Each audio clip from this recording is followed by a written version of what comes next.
El chicote quedó en el aire como una pregunta sin respuesta.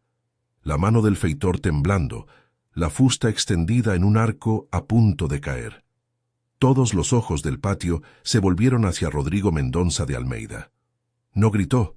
Su orden fue un corte seco, tan sencillo y frío como su carácter. «Basta». La voz no llevaba furia, llevaba distancia. El feitor, Arnaldo, inclinó la cabeza y echó la fusta a un lado, como quien oculta una culpa menor bajo un gesto mecánico.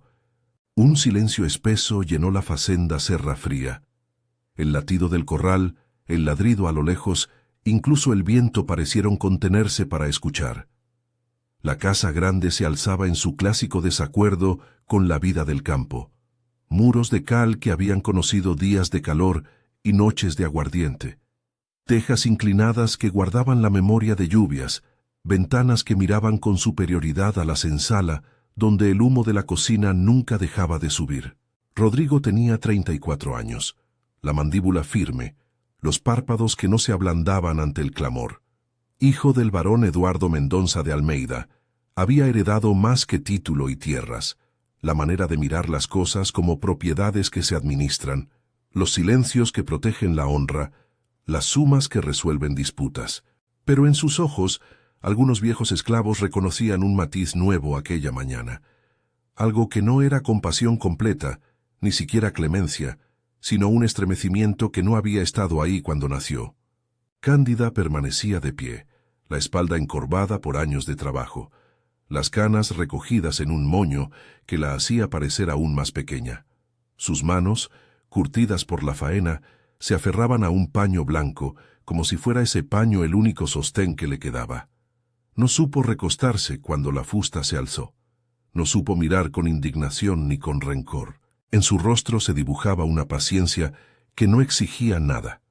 No la furia de quien espera justicia inmediata, sino la fortaleza de quien ha aprendido a medir cada palabra para que no sea la última.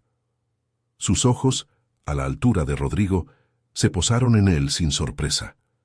Aquella intimidad, una historia callada entre los dos, era lo que la hacía al mismo tiempo pequeña ante los demás y gigantesca en su propio secreto. No hubo espectáculo. Nadie en Serra Fría gustaba de los escándalos. Los rumores se pagaban y se disimulaban o se barrían bajo las tablas.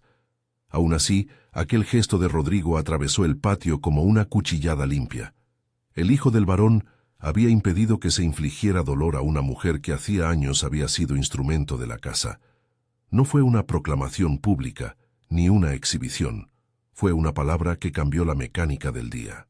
Algunos criados murmuraron entre sí, otros fingieron no haber visto, pero todos sabían que algo se había movido. Al anochecer, la facenda respiraba el olor a café y clavo que siempre la acompañaba. Cándida había sido la responsable de esas tazas fuertes que se ofrecían a los señores. El clavo, un gesto de costumbre que se sembraba en el recipiente como si fuera una firma. El aroma impregnaba los cuartos y las memorias. Rodrigo, en su despacho, no logró dormir. La imagen del chicote suspendido volvía como una película que no encuentra su fin. Se sentó en la oscuridad, con la ventana abierta hacia los barrancos, y dejó que la noche viniera con su frescor. Antes de acostarse, notó sobre su mesa un sobre cerrado, sin sello, sin remitente. La tinta de la facenda no lo había marcado. Parecía haber sido depositado con quietud, sin alborotos. Abrir la carta fue un acto que no había previsto. No sabía si esperarlo. Dentro un papel sencillo, rosado por los años y la grasa de manos que habían sostenido ollas y vasijas. La letra, cuidada, trazaba frases cortas. Al leer la primera línea, algo dentro de él se tensó. Yo lo amamanté. No eran muchas palabras, pero tenían la fuerza de un río que rompe la orilla. La voz de la mujer que había cuidado de él cuando era niño afirmaba aquello que nadie había nombrado ante la casa. Sus ojos recorrieron el resto del papel. La carta relataba, con neutralidad y sin recriminación, hechos que a Rodrigo le parecían a la vez íntimos y escabrosos. Que esa mujer, Cándida, había sido comprada para cuidar a un niño enfermo, a él, que lo había cargado, arrullado y alimentado con su propio cuerpo, que años después Fue vendida cuando su padre, con miedo a los chismes y a una honra que siempre se guardaba por encima de los afectos, la expulsó de su lugar. Que más tarde, alguien de la casa la había traído de nuevo, pero en silencio, como quien vuelve a colocar una herramienta, pero no reconoce su deuda. Las palabras no eran un reproche, eran una exposición, una entrega. No había firma, no había intención de escándalo. La carta cerraba con algo así como una petición sin forma, que él supiera, que reconociera, que no dejara que lo que había sucedido se evaporara sin nombre. Aquella mañana en el patio, la noticia no era aún un rumor, era un secreto que chispeaba en la soledad de la mesa de Rodrigo. No había testigos del sobre salvo la tinta y el papel, y sin embargo, el peso que produjo fue inmediato. La identidad de Rodrigo, tejida hasta entonces por la sangre, la herencia y la costumbre, se tiritó por un hilo que venía de debajo, de la intimidad de una nodriza que había sostenido su vida.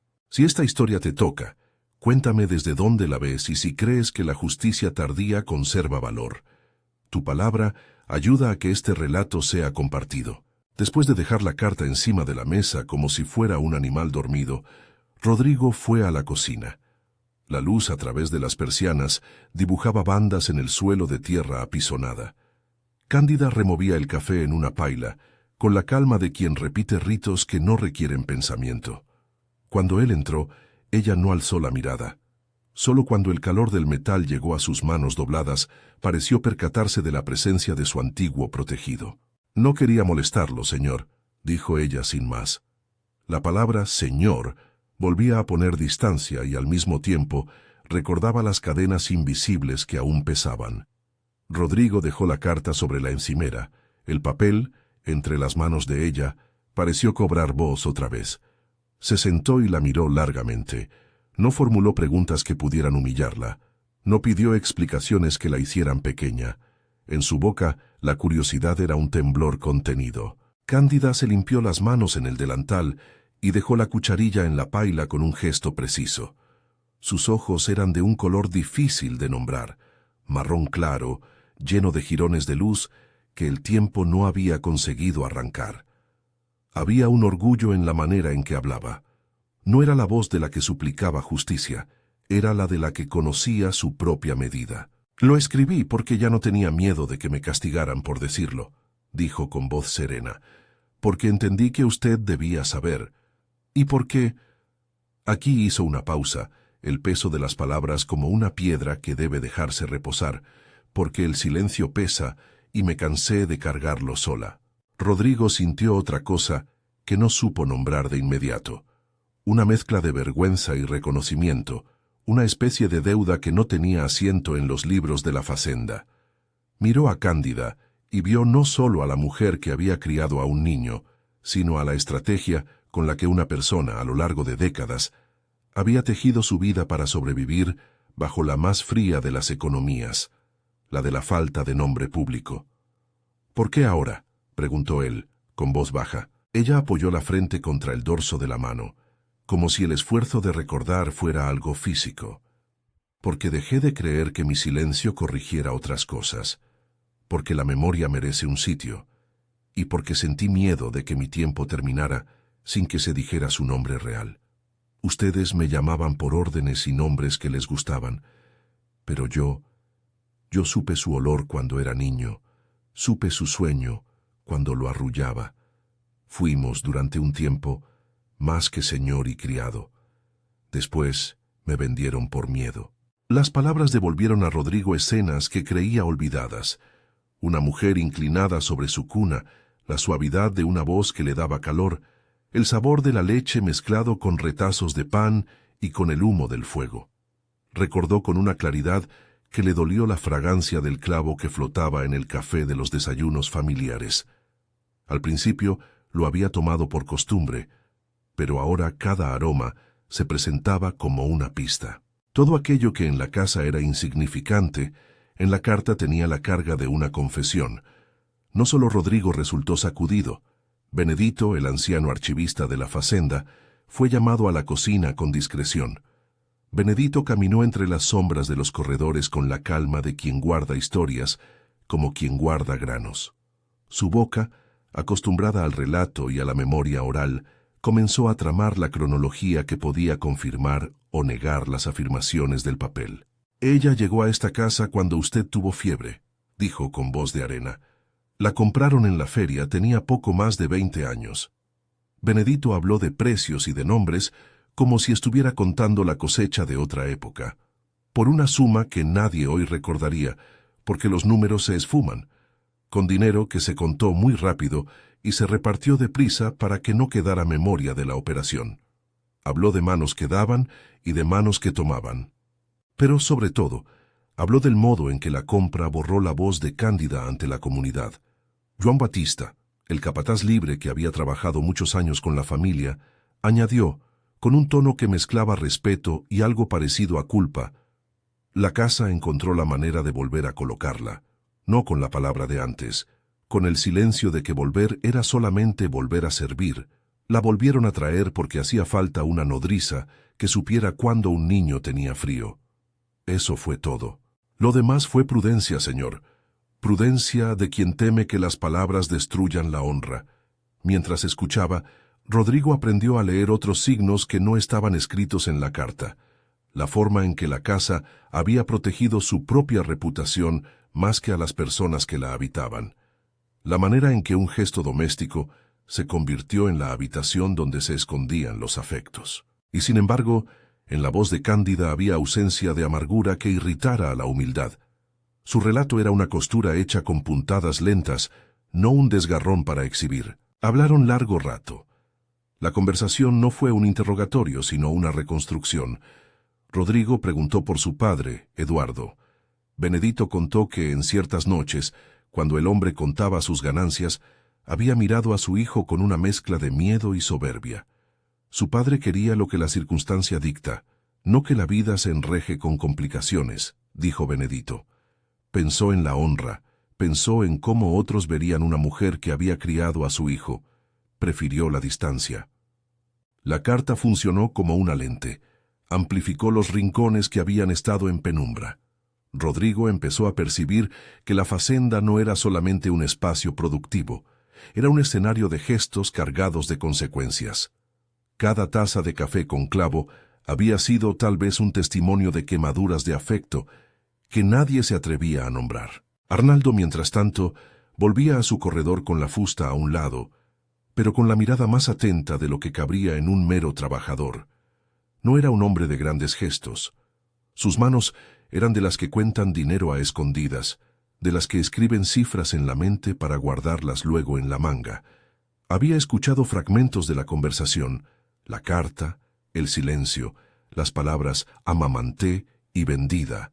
En su carácter, ese tipo de saber podía convertirse en una moneda. La posibilidad no le escapó. El varón en la casa, el título, había enseñado a la gente de abajo que la discreción podía comprarse. Arnaldo, que había ejercido el poder con la ligereza de quien se siente impune, entendió que un papel sin firma era un billete con un número secreto. Rodrigo, sin embargo, aún no se movía entre venganzas ni estrategias. Se movía entre las memorias.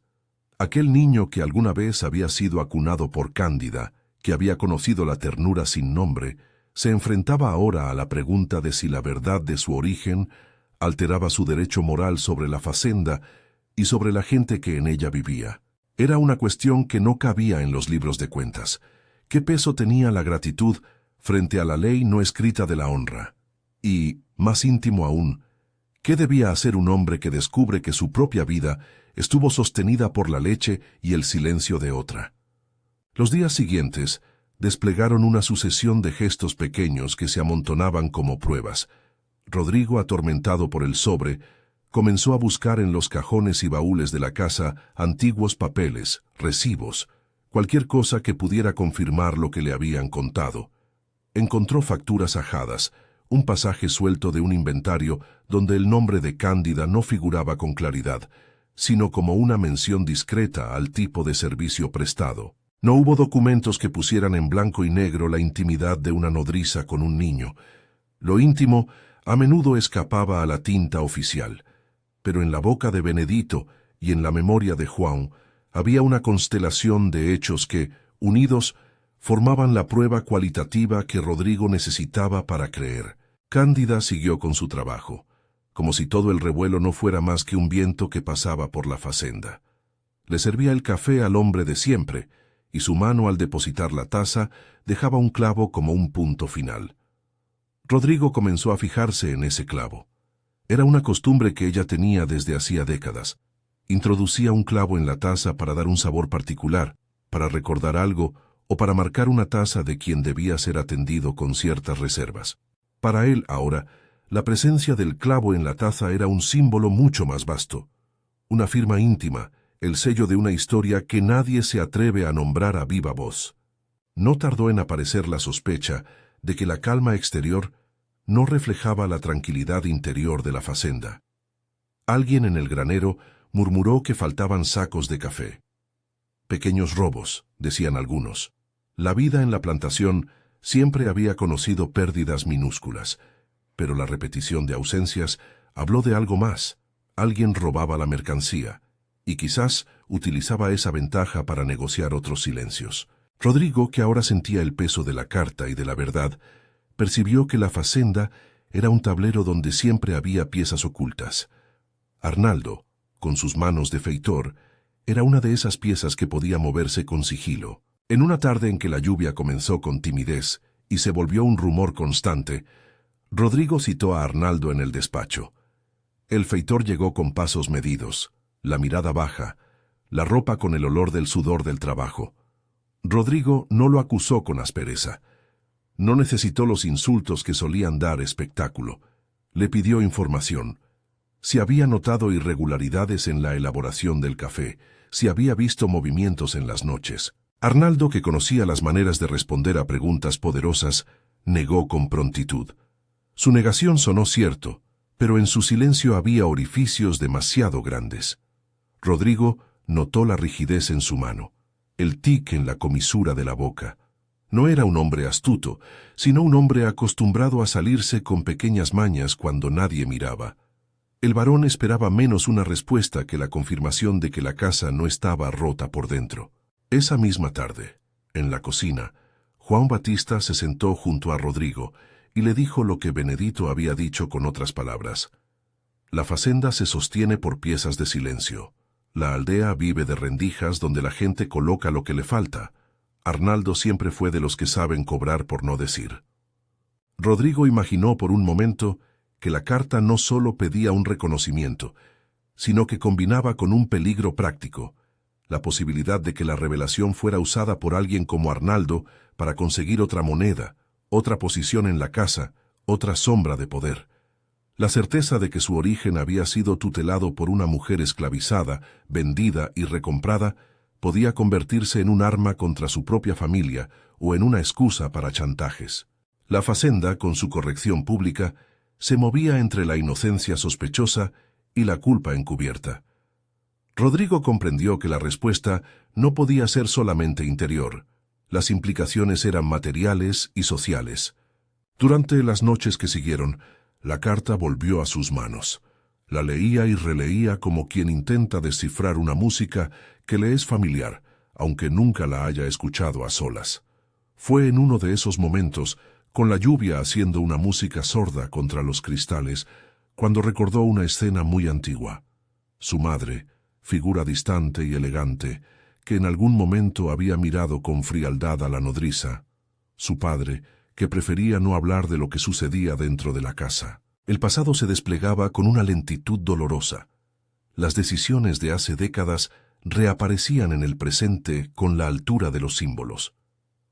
Rodrigo entendió, con algo de horror, que la vida de los que trabajan en la facenda había sido administrada por parábolas de utilidad más que por nombres propios. No hubo en él un gesto inmediato de grandeza. No prometió cambios radicales esa noche, no redactó planos de liberación. Lo que sí hizo fue comenzar a mover piezas íntimas. Ordenó que la mujer fuera atendida con un cuidado menos circunstancial. Pidió a Juan que mirara por su salud, y sin declararlo en voz alta, aumentó un poco la ración que se le daba. Fueron gestos casi ridículos si se miraban desde la perspectiva de una justicia plena. Eran, no obstante, el inicio de una inquietud que ponía en cuestión la comodidad de la casa. Entretanto, rumores sutiles comenzaron a correr. El coronel Delmiro Avelar, vecino conservador, alzó una ceja en una cena cuando oyó que se hablaba de papeles y nodrizas. La reputación del varón podía tambalear con una historia que a la ciudad le gustaba convertir en chisme. Rodrigo lo sabía. No obstante, la carta había hecho algo más profundo. Le había dado una cara humana a un pasado que él creía protegido por la logística del poder. De esa cara emanaba, por primera vez, una demanda: nombrar lo que había sido escondido. El lector que escucha estas palabras quizá pueda imaginar que en un mundo tan rígido, tal reconocimiento bastaría para reparar. No es así. Los caminos de la reparación en la facenda eran laberínticos.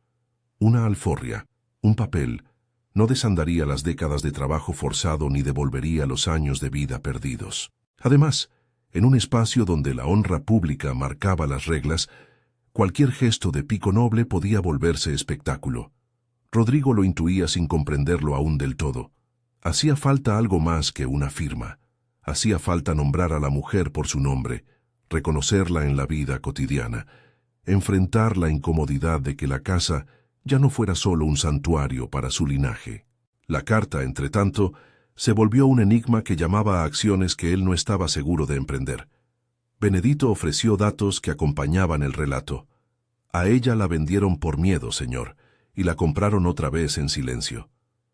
João habló de fechas imprecisas, mercancías que habían cambiado de un sitio a otro. Todos eran testigos, pero ninguno tenía el poder de revertir lo esencial. Fue allí cuando Rodrigo sintió que debía tomar una decisión fundante: proteger a Cándida de los posibles embates, evitar que la verdad sirviera de moneda para los insaciables, y al mismo tiempo buscar la manera de que esa verdad tuviera alguna presencia más pública, pero sin transformar su acto en un alarde que destruyera la dignidad de la mujer. No se detuvo en grandes discursos. En cambio, comenzó por algo pequeño y sin embargo profundo: un cambio en cómo la casa se refería a ella. Ordenó a la servidumbre que cuando hablaran de Cándida la llamaran por su nombre y no por epítetos que denotaran su posición. Para muchos fue un gesto casi imperceptible. Para quienes vivían con la lengua atada a palabras que cosificaban, fue una pequeñísima victoria. Arnaldo, por su parte, no dejó de mirar con interés los movimientos de Rodrigo. Un hombre como él se alimenta de fisuras. Si la revelación podía ser vendida, él estaba dispuesto a escuchar el precio. Rodrigo lo sabía, y la tensión entre ambos comenzó a espesarse, sutil como un humo que preanuncia incendio. En un pasaje al granero, entre sacos y sombras, Arnaldo dejó caer una frase: «Cosas se pueden arreglar, señor. No hace falta que ciertas verdades salgan del cajón». Era una amenaza oculta. Rodrigo entendió que la carta era un núcleo que comprometía no solo su intimidad, sino la estructura de poder que mantenía la facenda a salvo de escándalos. Debía entonces decidir si la verdad se guardaba en la privacidad de un papel o si debía transformarse en un acto que nombrara la deuda y en la medida de lo posible la pagara. A cada paso, la balanza se inclinaba entre la conveniencia social y la conciencia recién despertada que le obligaba a mirar a los ojos a la mujer que, a fuerza de cuidado, había sostenido su vida. La mañana en que la lluvia cedió y la tierra aún olía a agua vieja, Rodrigo se acercó al depósito donde se guardaban los instrumentos de trabajo. Abrió un arcón polvoso y encontró, entre mantas y viejos recibos, un pequeño libro de cuentas de épocas pasadas.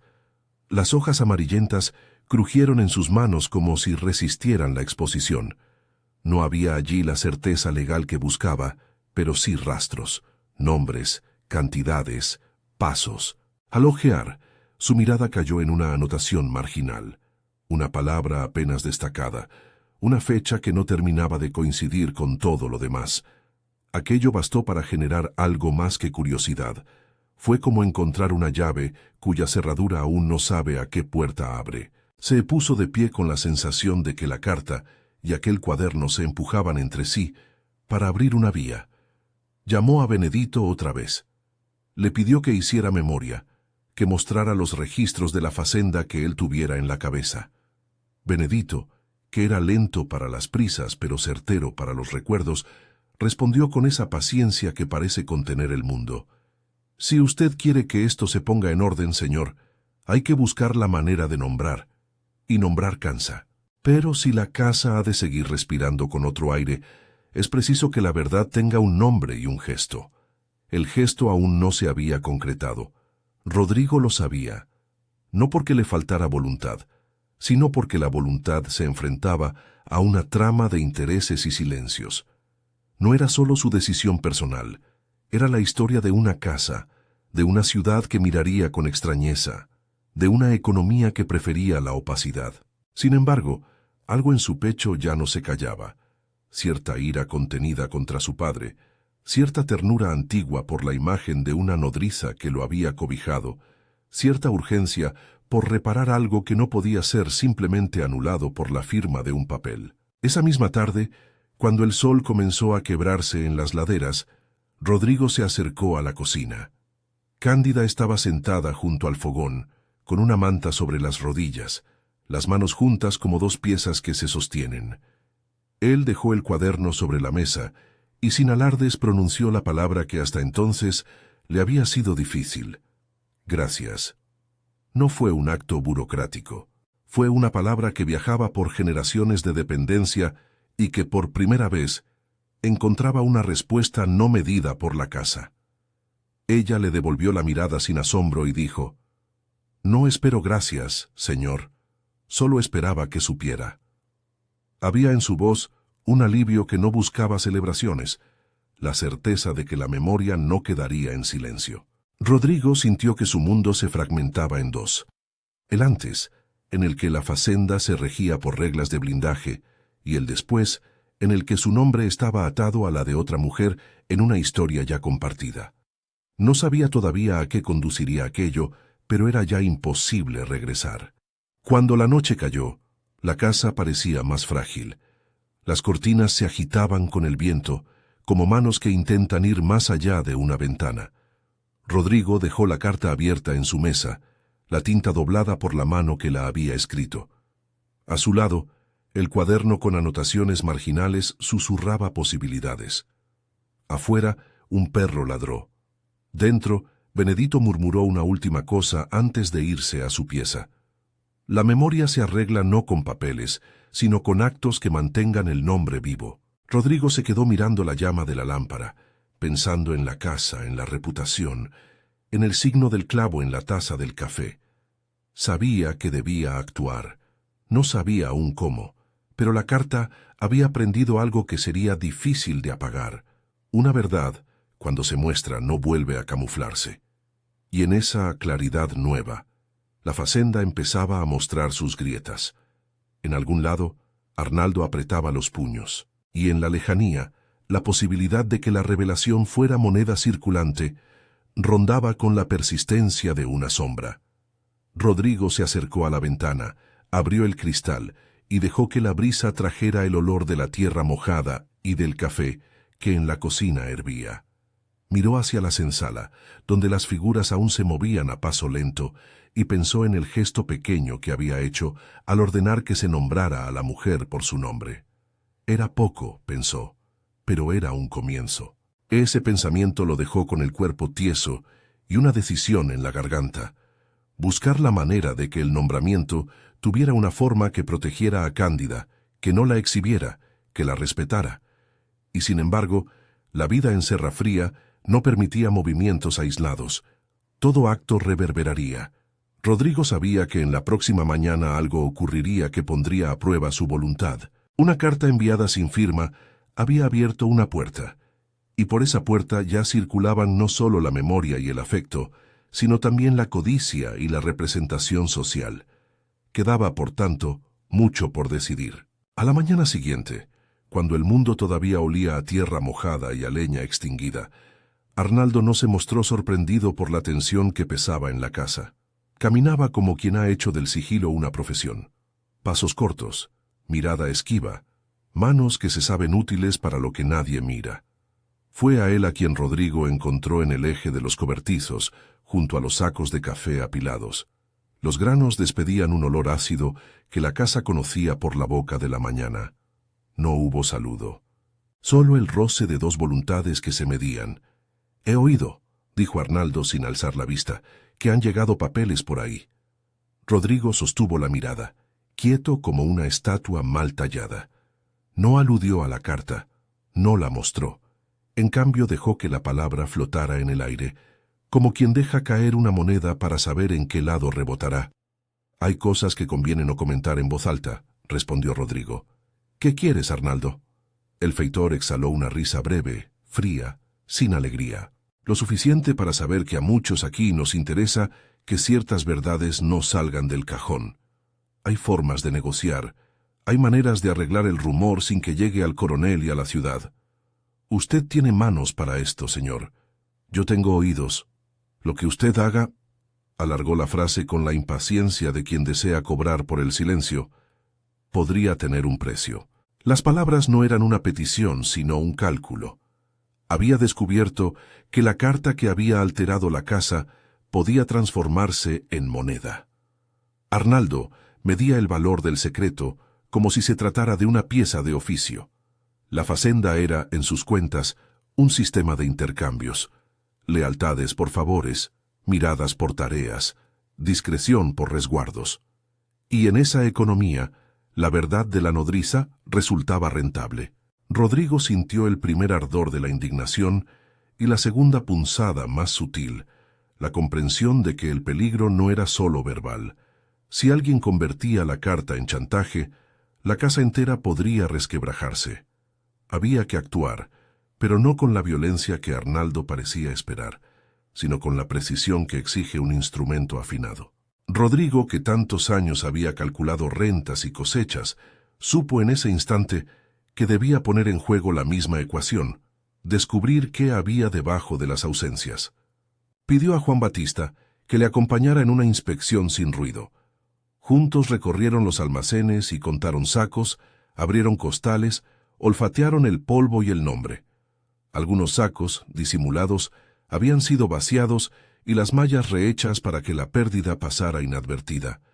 Era un robo pequeño y constante, no un hurto de grandes capitales, sino una sangría que se notaba por acumulación. Juan, con su experiencia, señaló signos que a Rodrigo le parecieron una línea que unir: huellas en la tierra, marcas recientes en el candado y la indiferencia de quien respira con la certeza de que los patrones no miran de cerca.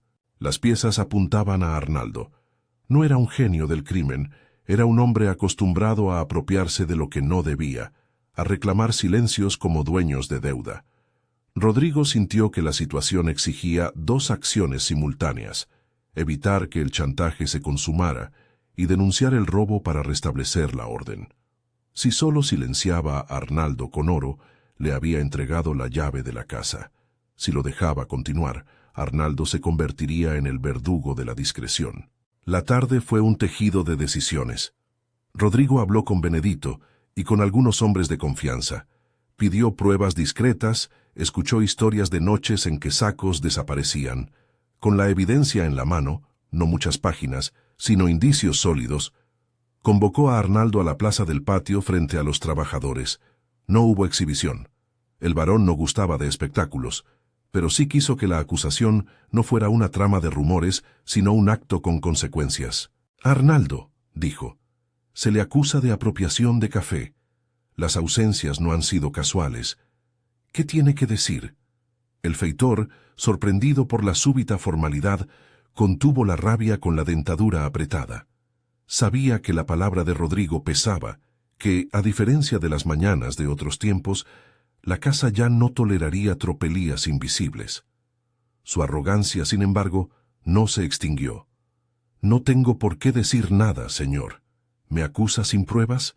Rodrigo extendió un jornal abierto. Las cuentas, las marcas, los testimonios. Arnaldo negó hasta que su voz sonó quebrada. En algún momento su desdén se tornó en amenazas.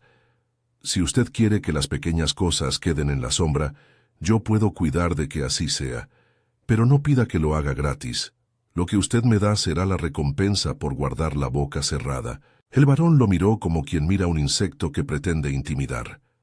decidió exponer la integridad de la facenda por encima de la comodidad de la casa. No habría compraventa de silencios. «Te despido», dijo Rodrigo con calma, «y no tendrás referencia en esta facenda».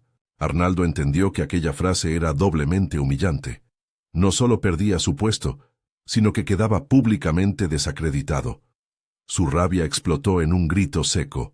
Prometió venganzas, murmuró nombres, se fue con el orgullo hecho añicos. La expulsión no fue una pena de sangre ni una venganza teatral, fue una limpieza que dejó en la casa la verdad de que algunos límites eran ahora infranqueables. La decisión, sin embargo, no cerró el problema. Arnaldo abandonó la facenda con la cabeza llena de rencor.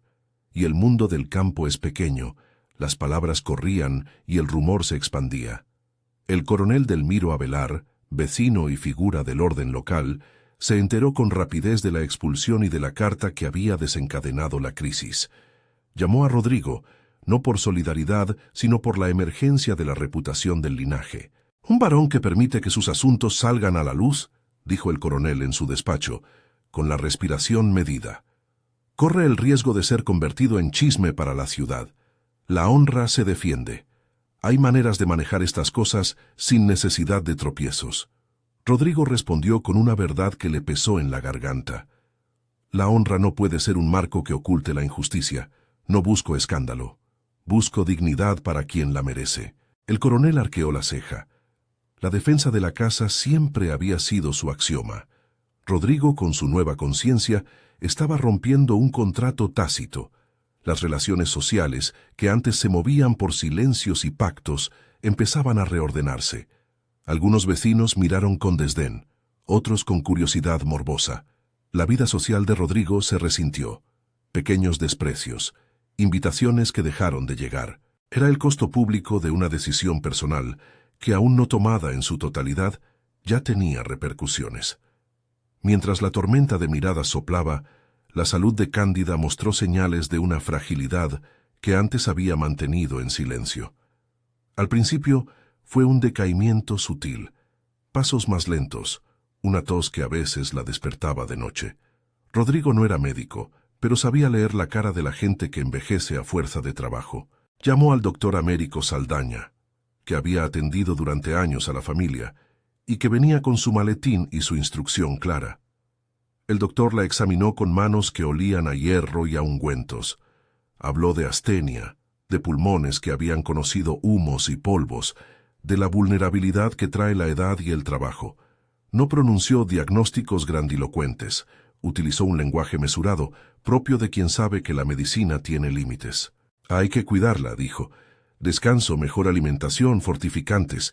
No prometo milagros, pero si la casa acompaña, quizá gane estaciones». Rodrigo decidió acompañar.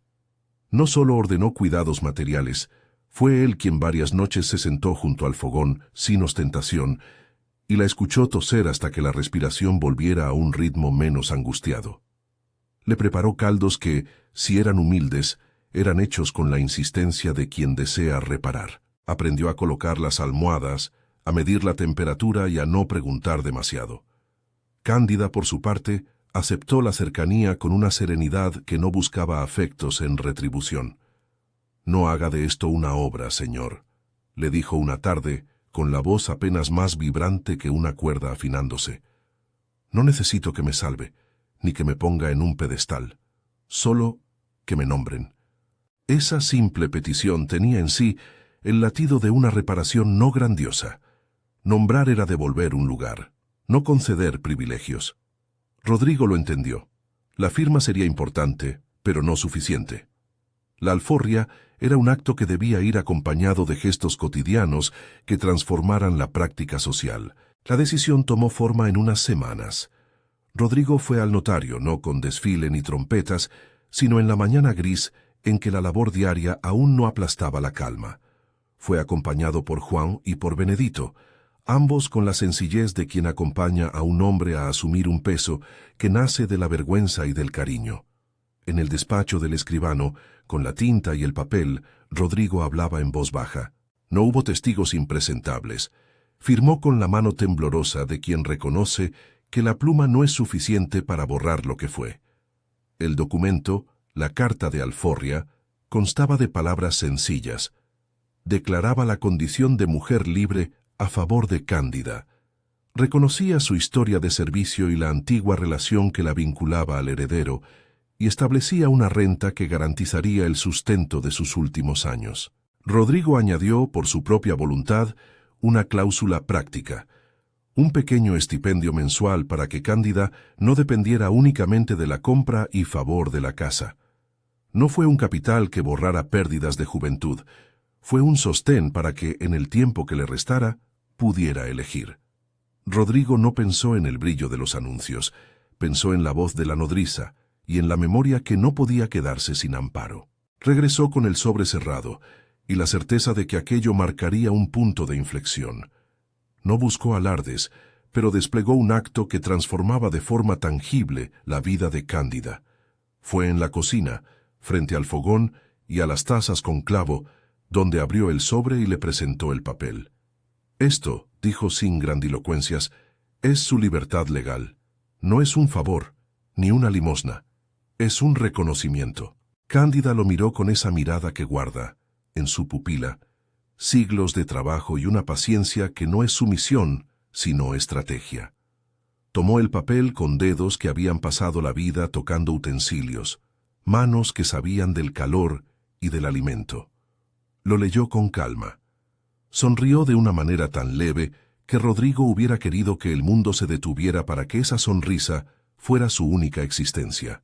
«No sé si estas cosas cambian la memoria que me robaron», dijo, «pero agradezco que se diga mi nombre en un papel. Es algo que nadie me había dado formalmente, solo me lo había dado la vida». No hubo lágrimas estruendosas, ni proclamas.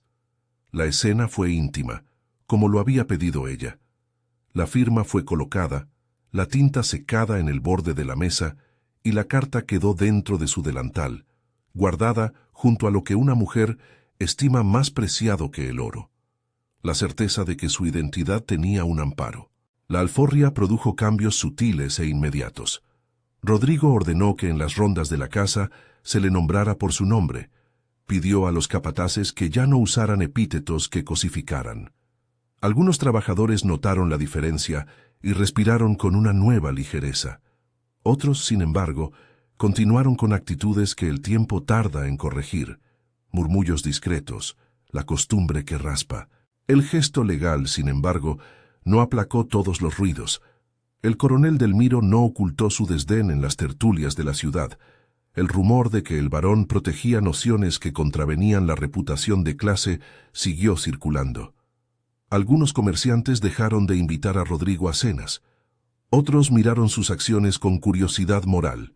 La casa, que antes se erigía como un lugar de costumbres, empezaba a aceptar una otra forma de vivir, más conflictiva y más honesta. Cándida, liberada, no buscó hacerse de bienes ni ocupar lugares que le fueran extraños. Prefirió transitar el día con una calma distinta. Tejía, conversaba con las mujeres de la cocina y en ciertos atardeceres recordaba con un brillo en los ojos los arrullos de su pasado. Enseñó a las muchachas a preparar el café con clavo, no como marca de identidad para los señores, sino como receta de cocina, como herencia culinaria. Benedito y Juan fueron testigos de que sus enseñanzas no se reducían al servicio. Eran lecciones de supervivencia, de cómo habitar en medio de reglas que eran siempre hostiles. Los años, sin embargo, no se conmovieron ante la justicia tardía. Cándida ganó temporadas de bienestar y otras de enfermedad. Siguió en la facenda, porque en ella había construido redes que no quería romper por la edad, porque su libertad no la encaminó a una ciudad que no la conocía. Vivió con el derecho de dormir en su cuarto, de recibir el estipendio acordado, de no ser obligada a labores que su cuerpo ya no toleraba. Pasaron estaciones, y con ellas pequeñas escenas que punteaban la vida. Rodrigo llevándole un abriguito en invierno, ella enseñándole a su vez a reconocer las hierbas que calmaban la tos. Benedito contando anécdotas, donde su nombre empezaba a ocupar el primer lugar de la narración. La facenda respiraba en ocasiones con paz, en otras el pasado volvía como un viento que azota la puerta.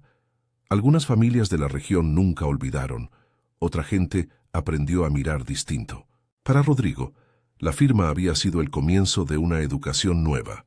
Entender que el cuidado no es un gesto lleno de virtudes, sino una obligación del que tiene poder.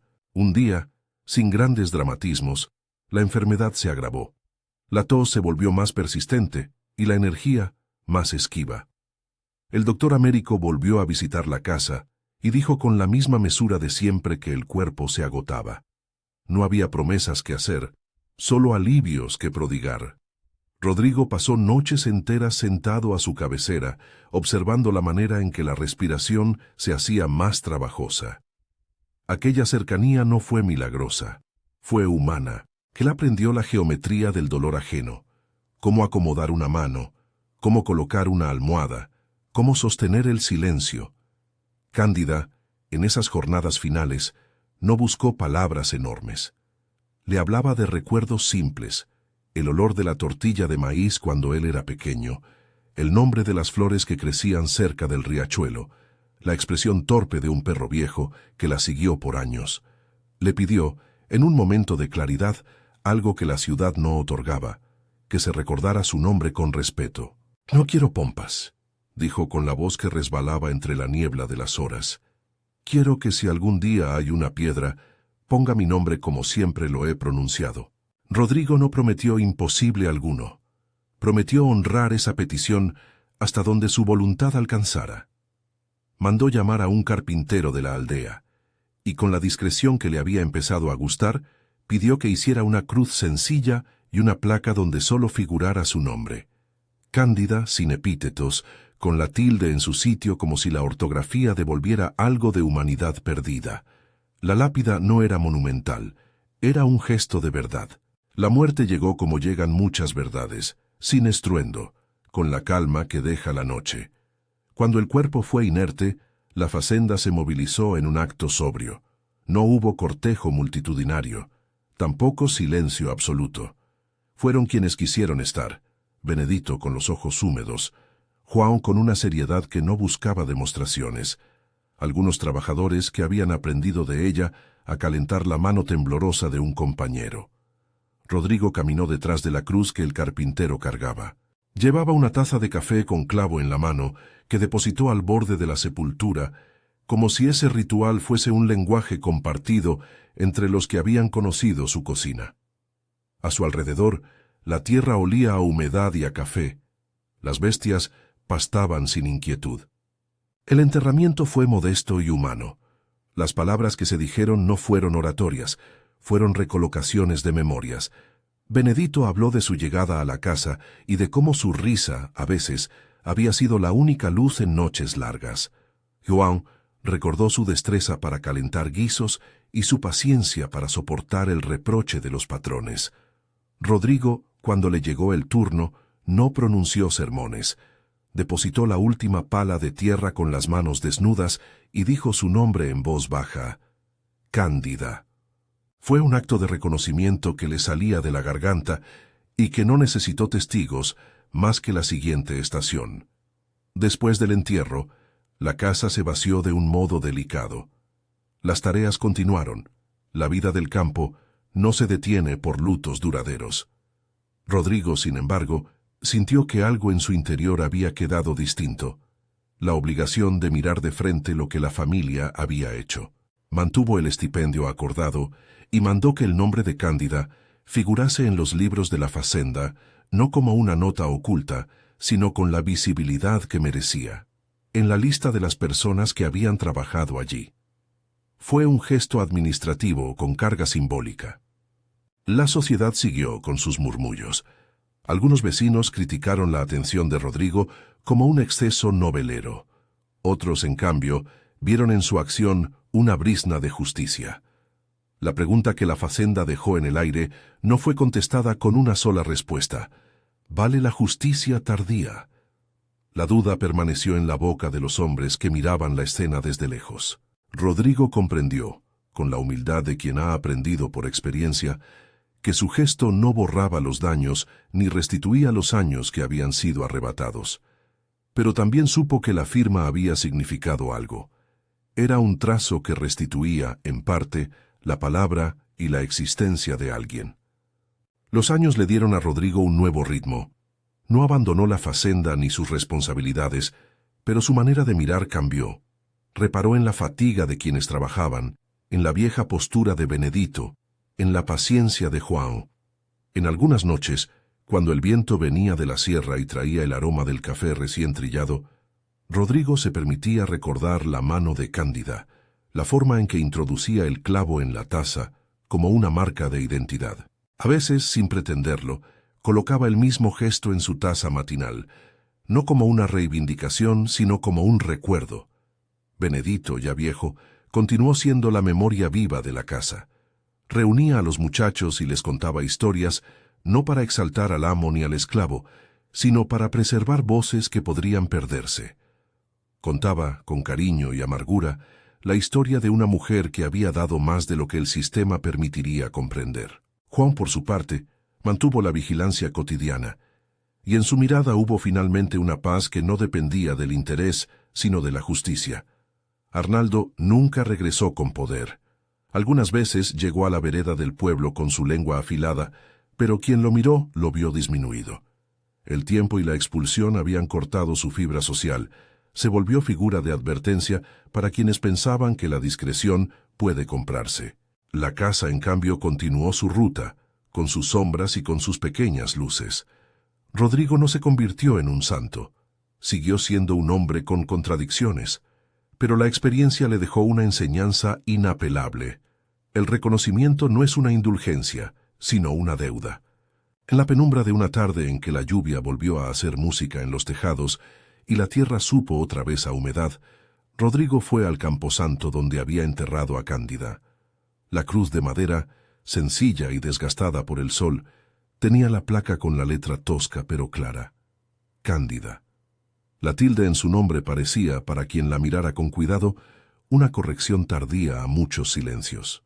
Rodrigo se inclinó y colocó una pequeña taza de café al pie de la tumba. Dejó también una rama de clavo como si ese olor fuese, en su modestia, una ofrenda. No dijo nada más. La historia de la alforria en Serrafría quedó así, como una pregunta que atraviesa generaciones. ¿Puede un gesto tardío reparar lo que el tiempo arrancó? La respuesta no es única. Para algunos, la firma fue un consuelo. Para otros, una mitigación insuficiente.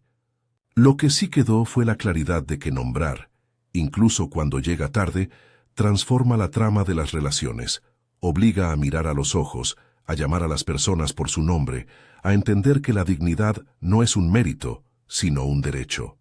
Si esta historia ha tocado algo en usted, le invito a dejar en los comentarios la palabra alforria y a compartir qué piensa sobre la justicia tardía.